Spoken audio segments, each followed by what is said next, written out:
Recentemente existe uma onda gigante de protagonistas overpowers aparecendo em animes. Bem, como falamos anteriormente sobre o problema de algum deles na narrativa, hoje iremos trazer a pergunta: será que todos eles são ruins? Eu sou Emiya. Eu sou o Rairi. E fica com a gente que a gente vai comentar mais sobre isso após a vinheta.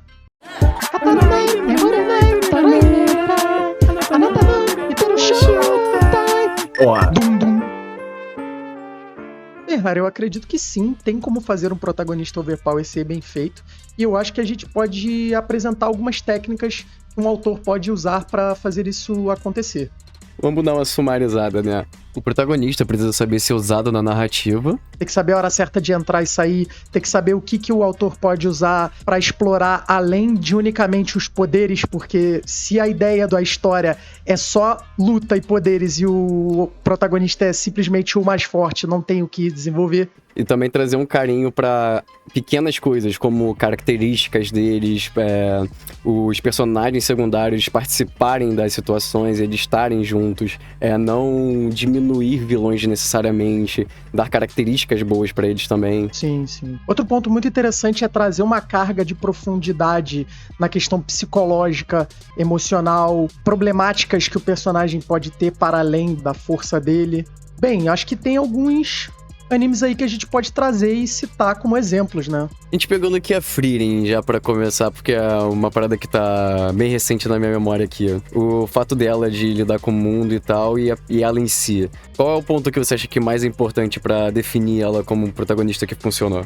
Eu acho que o ponto principal pra Frieren ser uma protagonista que funciona é que por mais que ela seja muito forte e dificilmente você não sinta que ela vai ganhar as batalhas que ela vai participar, né? Uhum. Acho que o ponto é que você consegue ver outras coisas que são construídas na obra, como a questão especificamente das memórias que ela traz do passado. Ah, sim, você tá fazendo aquela narrativa dupla de contar duas histórias, que é muito legal, tá mostrando o passado dela, o que ela foi aprendendo e o que agora ela tá passando pra frente do aprendizado. Isso é uma parada muito maneira de desenvolver o personagem, eu gostei muito disso. Mas em si, realmente, o fato dela ser overpower, eles conseguem segurar um pouco, porque em si não tem tantas batalhas no Frieren. Eu consigo imaginar 3 momentos em que a Frieren lutou, então realmente foram poucas lutas que ela teve.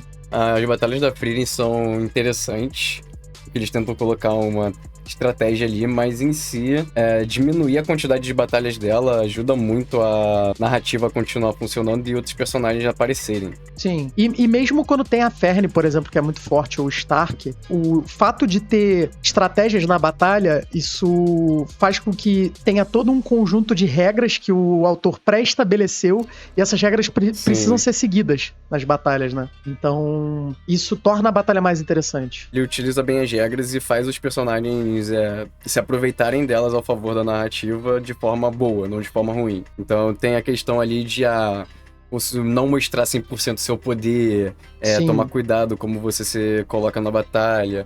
Então tem muitos pontos ali que você usa bem as regras e faz os personagens serem vivos, e eles aprenderem esses fatores e usarem a favor deles. É muito bem feito isso aí, não tem como. Eu acho que um outro ponto muito forte da Frieren também é a forma como funciona a dinâmica de interação dela com a Ferne e com o Stark, porque ela de certa forma influencia o comportamento dos dois, e os dois, de certa forma, influenciam o comportamento dela, né? Sim. Então é uma interação que é bem viva. É porque eu sinto ali que é como se fosse uma passagem de tocha, sabe? Sim. A Frieren tá com o prodigia do anão, ela tá com a prodigia dela. Provavelmente, com o tempo, ela vai encontrar mais 2 pessoas pra se juntar ali de vez pra party. Então, pra mim, tá sendo aquele momento que aquele professor antigo tá acompanhando a turma nova e ajudando eles se desenvolverem pra passar a tocha, tá ligado? É uma ideia legal. Dá um toque muito humanístico pra obra. E falando nesse quesito, assim, de uma pessoa passando a tocha, no sentido de ter um aprendiz e um mestre, né? Isso me lembra o Mob, né? Ah, sim. Porque o Mob ali, ele é um personagem que é extremamente overpower, e um dos pontos muito fortes do Mob é a interação dele com o mestre dele, né? Sim, Reigen. A interação deles é muito maneira. Nossa, o Mob, as interações que eles fizeram no Mob são muito boas em geral. Outra coisa muito legal na dinâmica do Mob com o Reigen é que ele, por si só, é um charlatão, então ele meio que precisa do Mob. Mas, ao mesmo tempo, o Reigen, por ser um cara vivido, ele traz muitas experiências e ensina muita coisa pro mob também. Então, não tem como falar, a dinâmica deles é incrível mesmo. O irmão dele também tem uma interação muito legal. A própria dinâmica de como funciona a força do mob é muito bem feita. Sim. Porque remete a uma coisa da realidade que é muito comum, principalmente nos homens.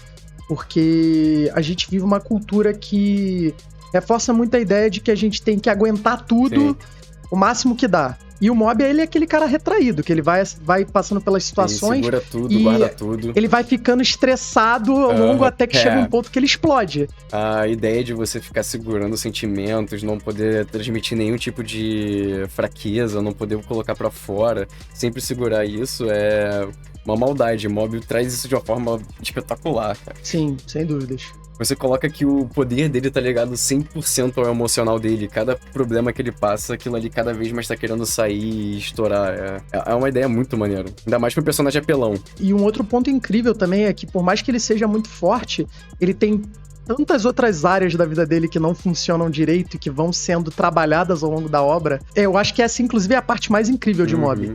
Sim. Você acompanhar o desenvolvimento pessoal dele, né? Sim. Ele é um jovem passando por vários problemas e acaba que você vê ele desenvolvendo, é muito legal. Ele começando a criar um ciclo social, ele começar ali a ter contato com as pessoas, ter um grupo de amigos de verdade, ele começar ali a se soltar, aprender, tipo... Quando chega mais pro final da obra, ele já começa a ter uma perspectiva diferente das coisas, ele já não tem mais tanta... aquela coisa guardada, ele tá mais livre, é muito legal, muito legal. Ainda tem a questão da menina que ele gosta, tudo isso é bem trabalhado de uma forma muito boa na obra. Eu diria, assim, minha opinião pessoal, o Mob, talvez o melhor protagonista overpower que já foi feito. Não sei se é o melhor, mas eu consigo colocar ele ali no top 3. Pô, se bobear, ele é o top 2. E teria quem disputaria, na sua opinião? Cara, eu não gosto tanto do personagem, mas ele é muito bem feito, é o Ayano Gold. Ah, o Ayano Gold. Assim... É Ayano Koji, né? Não é Gold. É o Ayano Cabra. Cara, eu acho que o Mob é 1000 vezes melhor. Mas... concordo que o Ayano Koji é muito bem feito. É porque é mais pé no chão a forma de demonstrar o overpower do Ayano Gold. Sim, o Mob sim. tem um pouco mais ali da questão de poderes. Sem O Ayano dúvida. Gold é pé no chão. É que o Mob, ele tem o fator emocional que me pega mais, mas o Sim. Ayano Koji com certeza é um personagem muito bem escrito. Eu não cheguei a ler, mas o pessoal costuma dizer que o Ayano Koji na novel é outro nível. Eu também tô querendo ler a novel, que estão falando também que tô estão deixando interessado. certos traços da personalidade dele meio fracos na animação. É porque, pelo que eu entendi, na animação ele fica como um típico psicopata, né? Sim. Parece que na light novel ele tem uma profundidade maior. Uhum. E também tem a questão que, bem, pra defender o meu ponto, né? Aham. O Ayano Gold tem aquela questão que... Você vai ficar o chamando de overpower Ayano Gold? Eu não vou conseguir chamar ele de Ayano Gold mais. O meme já entrou na minha cabeça. Tá bom. Mas ele tem uma parada legal que é... todas as coisas que ele faz, mesmo às vezes sendo explicadas depois, dá pra você... entender porque ele já é um personagem absurdo. Ele já demonstra que ele é muito inteligente e ele utiliza isso a favor dele. Sim. Mas isso não se torna algo tão ralo, porque algumas coisas às vezes voltam contra ele, ou ele tem que ficar devendo algo a alguém. Demonstra que Sim. favores que você usa das pessoas tá sendo usado de uma forma real. Tipo, eu pedi um favor pra alguém, eu tenho que dever um favor pra ela. Não foi tipo, só me aproveitei dela e saí ganhando e acabou. Como muitas coisas geralmente gostam de fazer. Então, tem essa dinâmica boa, porque ele retrata um pouco o dia a dia de uma pessoa que, pô, tá numa disputa, tá fazendo o que ela consegue pra ganhar dos outros, mas ainda assim, você não vai sair 100% ileso. Eu não sei se isso aí consegue superar toda a questão de desenvolvimento pessoal do Mob, mas ignorando esse aspecto, porque, né, opiniões, com relação a Classroom of Elite, toda essa dinâmica de competição de turmas, né, e o Ayano Koji estando lá numa posição onde ele a princípio não tá interessado nisso, mas ele se vê na necessidade de participar disso, por fatores externos, inclusive, Sim. né, e é legal ver como que ele trabalha, ele move as peças. Tem alguns pontos específicos que não me agradam tanto, porque o Ayano Koji ele fica parecendo perfeito demais em alguns momentos, mas a forma como funciona, as estratégias que ele coloca dentro da obra, é muito interessante de você ver, porque você vai vendo as coisas acontecendo, você vai perguntando o que será que o Ayano Koji tá fazendo, como será que ele vai tramar pra passar por essa situação, e isso é interessante. Sim, tem um mistério bom. Sim. Fora que os outros personagens são muito vivos. Cada personagem é uma peça que é importante pra fazer com que o Ayano Koji consiga chegar nas coisas que ele precisa. Ele não tá ali sozinho, ele não faz tudo sozinho. Ele precisa do resto da turma também, né? E ele tenta extrair o máximo dos pontos melhores de cada um dos integrantes da turma, né? Ele sabe utilizar as habilidades de cada um da forma correta, no momento certo, pra coisa certa. O cara ali tem uma visão muito grande das habilidades das pessoas, não é simplesmente só utilizar elas e acabou. É que eu queria ler a Light Novel pra ver quão profundo ele fica, pra saber se... É porque, sabendo que na Light Novel ele é mais profundo, eu consigo colocar ele mais acima. Eu diria que o maior problema do Ayano Koji é o fandom do Ayano Koji. Porque o Ayano Koji, de fato, é bem escrito. Ele é bem escrito. Mas qual é o fandom que não estraga um personagem? Ah, tem alguns que são piores do que outros, né? Mas realmente, fandom é uma coisa que acaba atrapalhando muito mesmo. É, porque as pessoas também gostam de se associar com os personagens e acharem que pertencem ali em alguma coisa que é absurdamente perfeita e necessariamente elas não são daquele jeito, né? A gente já falou disso até no outro vídeo, né? A gente citou um pouquinho disso. Mas é isso. Mas personagens assim são meio difíceis de construir. Tipo, um personagem que eu gosto muito, ele não aparenta ser tão overpower por uma coisa que ele mesmo se coloca, é o Kenshin, do Samurai X. Sim. Ele em si, durante a obra toda, acho que teve 2 lutas o qual ele realmente não teria ganho, assim, facilmente se ele se segurasse desde sempre. Mas o resto das lutas que ele passou durante a obra toda, se ele simplesmente fosse quem ele foi no passado e tivesse não ficado preso ao voto dele, ele teria passado um pano em todo mundo. Mas aquela questão de você colocar o psicológico, a necessidade dele de mudar, ele não fazer mais o que ele já fez, ele se tornar uma pessoa melhor, é o que faz o personagem ficar completo. Sim, é porque o Kenshin, de certa forma, ele acaba se nerfando por conta de não querer matar a pessoa, né? Sim. Então ele tá sempre ali de uma forma que ele precisa tomar um certo cuidado, fora que o estilo dele também não se adapta muito bem ao tipo de corpo dele, então... Sim. Mas assim, o Kenshin é um personagem incrível. Eu não sei se dá pra colocar ele como overpower, porque, assim, de fato, ele é o mais forte da obra, mas ele sangra muito ao longo das batalhas, né? Então, o tipo de escrita é diferente, né? De certa forma. Sim, mas esse que é o problema. Muita batalha ele teria ganho muito rápido ao ponto de não precisar passar por tanta dificuldade. Mas o fato dele não querer machucar tanto o adversário, não querer matar as pessoas, faz com que ele acabe ficando numa situação mais complexa pra ele lidar. Porque, obviamente, se você tem a capacidade de matar a pessoa em 1 segundo, mas você tá enrolando pra tentar cansar ou só machucar ela, pra ela desistir de lutar, fica muito mais difícil. Porque o estilo dele não é feito pra fazer isso. O estilo dele é um estilo de assassinato rápido. Sim, sim. E falar de Rurouni Kenshin, né, a tua especialidade, já que é uma coisa que você ama muito, né? Nem é o meu favorito. Um anime que também tem um protagonista bem overpower é o Hellsing, né? Ah, sim, o Alucard. O Alucard, ele tem um carisma. O Alucard ele é meio Edzinho, assim, só que ele tem um molho. E a direção, principalmente do Hellsing Ultimate, nossa, aquilo é cinema. Cara, é a coisa mais absurda que eu já vi. Tipo, isso feito há 20 anos atrás, quase. Tipo, pô, não tem como não bater palmas pra aquilo. Eles fizeram ali foi de outro nível. É insano. Os cenários, sim. A coreografia, cara. O que eles fizeram ali no Hellsing Ultimate é surreal, cara. Aquela batalha dele contra o Alexander, nossa. Caraca. Pô, Alexander 100% Deus Vult. Sim. Gosto pra caramba dele também. Amém! Ele era bravo. Podiam ter feito isso com o Berserker, cara. Assim, o Alucard, ele dá umas sangradas, mas ele é bem overpowerzinho também. Mas às vezes ele é só por desleixo dele. Isso é verdade. Ele deixa acontecer muitas situações. Ele tá tão arrogante na situação que ele deixa as pessoas fazendo as questões porque ele sabe que não vai fazer muita diferença nele. Eu acho que o único momento ali que ele teve realmente uma situação de... Passou um aperto ali foi na guerra. Sim. Do Hellsing Ultimate.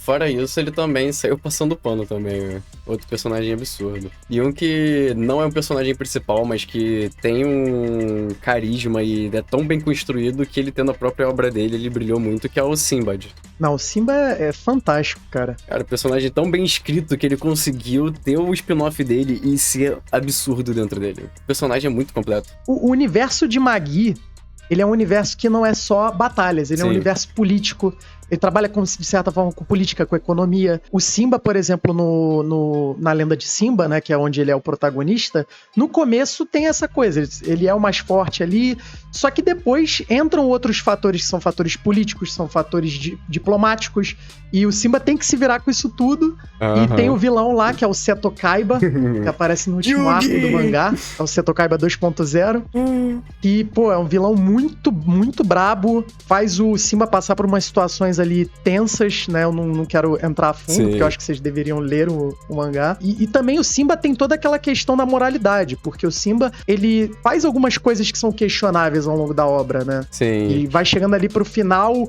do Magi principal, né? Acontece uma coisa muito específica ali, que eu também não quero falar, que, pô, eleva ele pra um outro nível de personagem de Momento escrita. difícil de não dar spoiler, porque são coisas muito boas. São coisas absurdas. Mas é que tá, o personagem secundário foi tão bem construído, deram tantas características maneiras pra ele, e quando ele teve o próprio momento dele, a história continuou sendo muito boa. O Magi tem uma construção muito boa de personagens. Com certeza. Se a gente for entrar em assunto de Magi, a gente vai ficar uma hora aqui falando. Aí ferrou, o Magi é Se eu começar a falar do Hakuryu aqui, Nossa, então... Você nem gosta do Hakuryu? Nem gosta. Nem gosta. E bem, como estava nesse clima de comédia, né, tem certas obras que tem protagonistas overpowers bons, mas que não dá pra fazer uma comparação justa, que são as obras de comédia, né? Sim, existem obras como, por exemplo, One Punch Man e Saiki Kuso, que os protagonistas funcionam muito bem, mas por ter o elemento comédia, o fator comédia, existem uns atalhos narrativos, né? Sim, e também a forma de vender aquela obra pra você também é muito diferente. Então, nem todo mundo vai comprar aquela ideia, né? Sim, bem ou mal, a sátira é mais sobre você comprar ela do que qualquer outra coisa, né? Sim, não tem como. Ah, tem uma parada que também eu acho que pode ficar meio perdida, que o Mob, ele tem fatores de comédia, né? Mas eu não consigo separar ele por certos fatores que ele traz. Sim, a gente separou o Mob especificamente porque, apesar da comédia, o Mob, ele tem muitas construções sérias ao longo do enredo, né? Então, ele não entra no elemento comédia. Ele não consegue ser uma sátira igual One Punch Man, então... Apesar de ser do mesmo autor. Mas bem, a gente trouxe aí esse ponto aí sobre protagonistas overpowers. Espero que tenha sido legal pra vocês, como foi pra gente fazer esse vídeo.